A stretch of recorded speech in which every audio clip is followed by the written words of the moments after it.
everybody. Good afternoon. I would like to raise an issue, the issue of green coffee identity. And I'm just going to frame the issue because I would love for us or a subgroup of us to have a discussion about it tomorrow, which, as Kim mentioned, might feed directly into what we take as the future path for standard development.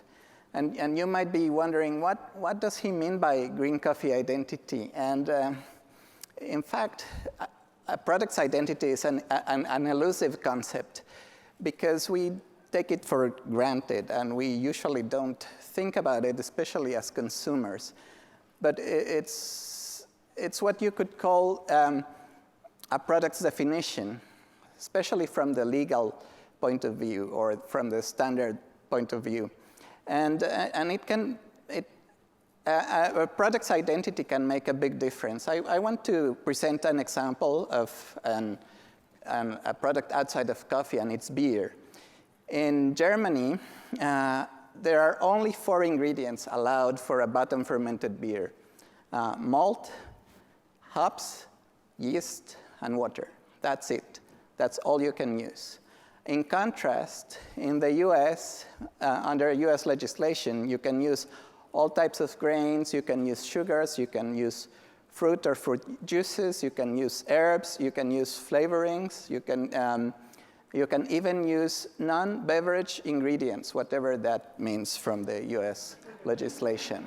So as you can imagine, the difference comes from cultural and historical differences between North America and Europe regarding traditional products such as beer, and a very different attitude towards traditional products in North America. But it presents a case of how difficult it is sometimes to agree as humans on the identity of a product when there's cultural and economic interests. In coffee, we also have our own coffee identity crisis periodically. And for the sake of an easy context, I'm going to abuse once more of the concept of the waves. But please abide with me. In the first wave, we had maybe an initial identity crisis when things were difficult during World War II, and coffee was scarce. A lot of companies had the temptation to include things other than coffee in their packets and label it as coffee. Little by little, this got sorted out. But for example, in Mexican law, until today, you can add up to 30% of caramel to a product and still call it coffee without having to declare it. But as long as we have those rules, it's still fair play, right? We could say during our second wave, we had a very brief second identity crisis with the boom of the flavored roasted coffee beans, and that also sorted out by itself, especially with the advent of flavored syrups, because flavored syrups allow consumers to choose their flavoring on-site, and they avoid the mess with the coffee grinder being contaminated and all that. So that crisis, identity crisis, self-sorted out. Today, of course, we have our own third wave coffee identity crisis, and unfortunately, it's not as easy to self-sort or self-regulate because the roots are more complex. And the reason why the roots are more complex is that this identity crisis is conflated with what we call the processing revolution. From the level of processing, the processing revolution is the opposite of Dr. Tanya's innovation desert. It's an innovation jungle where every processor, every producer is trying to stand out through differentiation from their neighbors usually in a non-regulated way. That is great for innovation, and it seeds the future of our industry, but there are also many risks involved. So just to frame it, this identity crisis in our third wave depends on the concept of coffee processing. Coffee processing takes the fresh coffee fruit and takes it all the way to green coffee, and there are many ways to do that, as you know. You can do many different processing methods, and then you can do many different variations on the processing methods, and then you can try to hack the processing methods, or if you cross the line, you cheat the processing methods. But there's no line. However, just to give you an indication of the relevance of the processing revolution, this graph shows the trend of lots other than washed coffee processed through other processing methods in the winning lots of Cup of Excellence in Latin America in the late 4 years. So as you can see, there's a trend towards an increase of what we could term non-traditional or alternative processing methods. And there's also a clear trend among certain countries leading the charge. So sometimes this processing revolution starts crossing the line and using other stuff, let's call it other stuff, to differentiate coffee. And the reaction to that other stuff has been very diverse from different members of our industry. I take an example here from two very important competitions in our industry. From the Cup of Excellence rules point of view, the last edition in Mexico, 2023, only pure water is allowed. Just pure water is allowed. And any other additive or ingredient is absolutely forbidden, and coffee lots become disqualified. On the other hand, we have the current rules for the World Barista competitions, which explicitly forbid flavorings, but then make an exclusion when they talk about processing. So substances utilized during growing, cultivation, and primary processing of the coffee are permitted.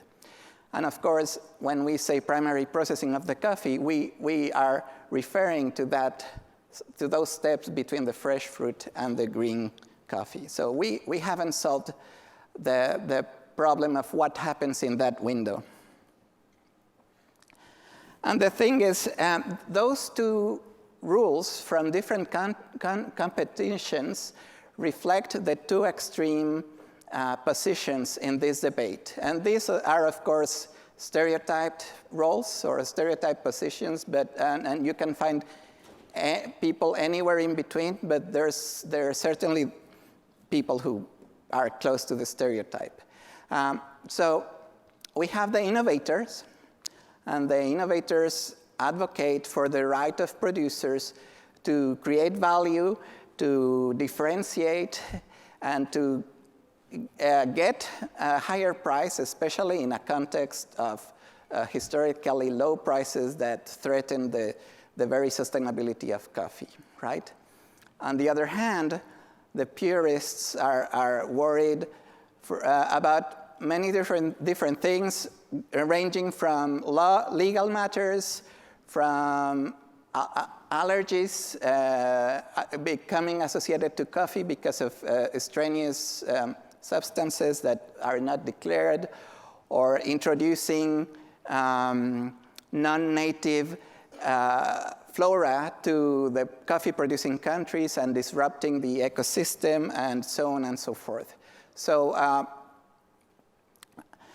in other words, we could also nickname them pro-stuff and anti-stuff positions, because what we term stuff here is what people either want to have the right to add or want to prevent people from adding. But what is that stuff?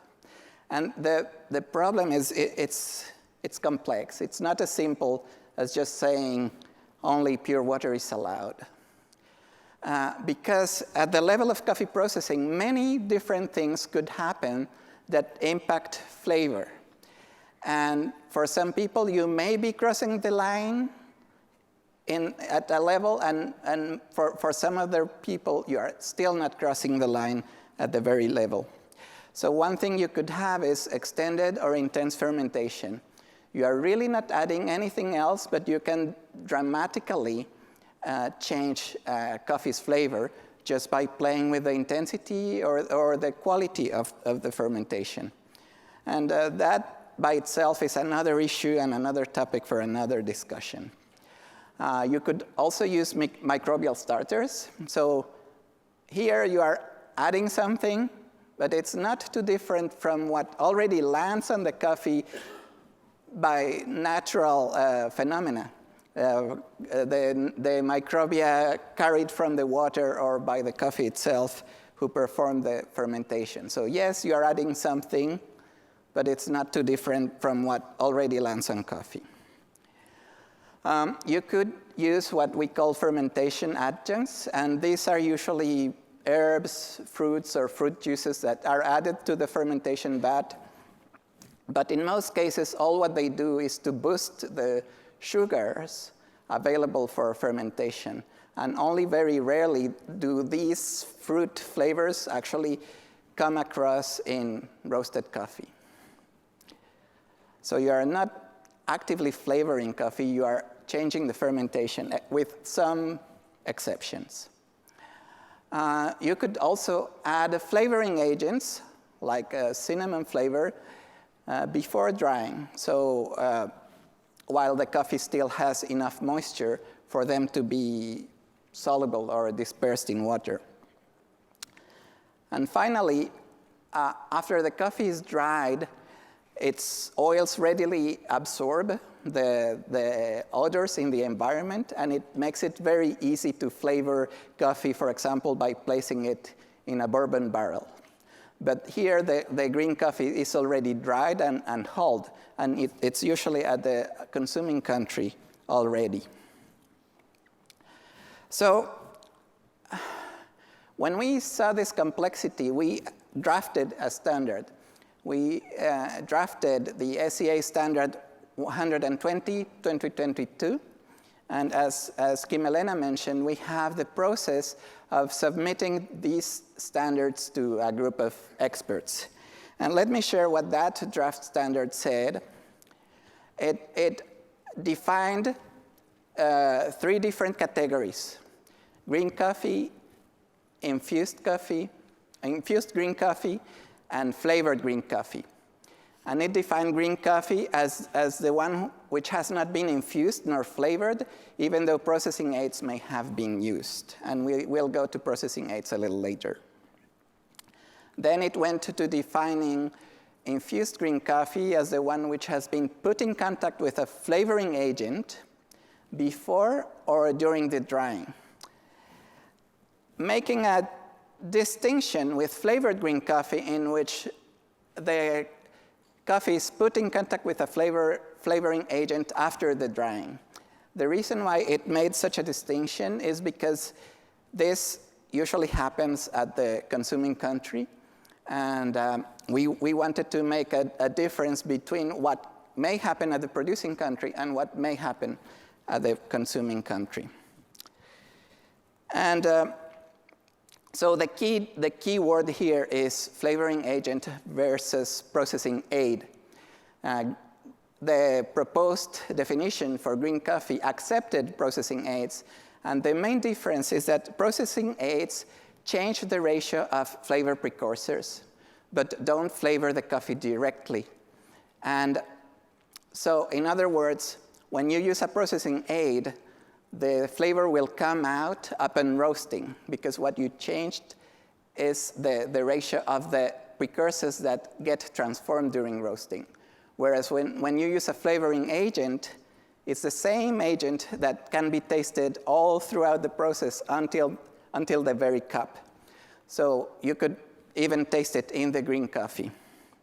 So that's a key concept that makes the distinction between, let's say, green coffee, which allows the use of processing aids but not flavoring agents, and infused and flavored coffee, which would be produced using flavoring agents.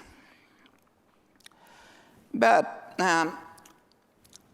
upon submitting the draft to the expert group, we got all sorts of reactions. And I'm going to spare you the technicalities of the reactions because most comments were highly technical. But of course, why didn't I expect this? We have the two positions, right? The innovators and the purists, the pro stuff and anti stuff. And that was reflected in the reactions we received, ranging from people who said this standard was urgent to start regulating the potentially chaotic and hectic market in the future, all the way to people who said we didn't have the right to impose constraints upon producers who are already struggling with low prices and desperately need to differentiate themselves. That was just an example of the two opposing positions. We decided that we were going to pause the standard because clearly what is needed is more dialogue and for the industry to find a consensus or start building a consensus. So that's the reason why I'm not concluding anything. I'm leaving it hanging here, and I'm inviting you to the discussion room tomorrow morning to hopefully get your input on the topic. Thank you very much.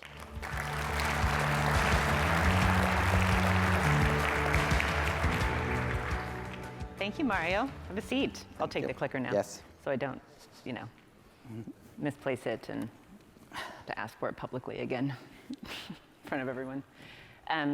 Thank you so much for that talk. I hope that we get a lot of questions from the audience. I saw a lot of people taking photos of slides, and that's always a good sign that it's a topic that's really resonating. Thinking about this talk, knowing what you're going to talk about, I did a little bit of reading about standards, that last comment that you made about the idea of them being limiting. And one of the things that I read that I thought was interesting was that this article that I read made a case that some amount of structure fosters creativity, and in the absence of some kind of structure or some kind of constraint, I think the article was actually about constraint, you end up kind of creating complacency because there isn't any friction or any sort of anything to work around. And I wonder if you see standards working that way as providing some necessary or useful constraints and structure. Yes, I follow the Vedic philosophy a lot, and there's a concept in Vedic philosophy called tapas. Tapas means useful constraints or useful limits. In your pursuit of absolute freedom, you need useful constraints, even though your ultimate goal may be absolute freedom. And I think that concept of tapas applies here because constraints foster innovation, as our first speaker mentioned. Not knowing is similar to those constraints. It's a challenge for human creativity. I love that a conversation about coffee processing led us to invoke the Harvard Business Review and Vedic philosophy in the same answer, This feels like, yes, we're RICOing, First gen, we're in the RICO headspace. I also wondered, you introduced this term processing revolution to me a year or two ago. And last year, and those of you who were at RICO last year might remember this, we had a speaker who framed that revolution as one being led by producers, a person who felt strongly, positively about this. And I wonder, as someone who plays a lot of roles and has played over the years a lot of roles in coffee, including as a coffee producer, does that idea of a revolution led by producers feel right to you? Does it resonate with you in this context? It's certainly something we would like the case to be, because we want to feel empowered as producers. But probably the reality is closer to us as producers reacting to what we perceive the market wants. And if the market signals any kind of reward for a wild, crazy flavor or processing method, we will try to give it to give that to the market. So it's still a reaction. Yeah.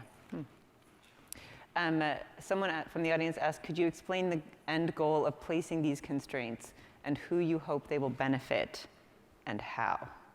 It's like 3 questions wrapped up together. Yeah, well, it's what we just said. It's useful constraints, which also spur creativity, but in an orderly fashion, or as we also like to say, using a common language. It's perfectly okay if you like flavored coffee. I don't have anything against flavored coffee. The problem is when you don't know you have a flavored coffee and you encounter it, and because that leads to a feeling of having been somehow deceived. And so our worry is to keep the transparency and trust in the market. And of course, flavoring coffee could be fair as long as people are aware of it. Yeah. May I add something to this? You know, I'm not the standards person, I'm not the expert in this context. I'm just asking the questions, but I see something here and was thinking about it as you were talking, when it comes to sort of like that part of who benefits from the constraints, that, like to your point about how if a producer sees a potential market opportunity, the wildly fermented, wildly flavored coffee, they're going to be tempted to take advantage of that. I see the constraint as potentially de-risking that investment required. You know, if that's not something you already magically have the capacity to do, then you're going to have to invest. And knowing what the boundaries are can keep that investment from being a very risky one with an unlikely return. Does that feel fair? Yes. I'll ask another. So many questions. How long do you think the discussion will occur? I'm not sure. I'm going to have to look at that one more closely when I'm off the stage. Working toward a broad consensus seems to be very wise. Thank you very much. In this context, could you measure the degree or quality of the consensus? That's an interesting question about standards generally. How do you measure consensus?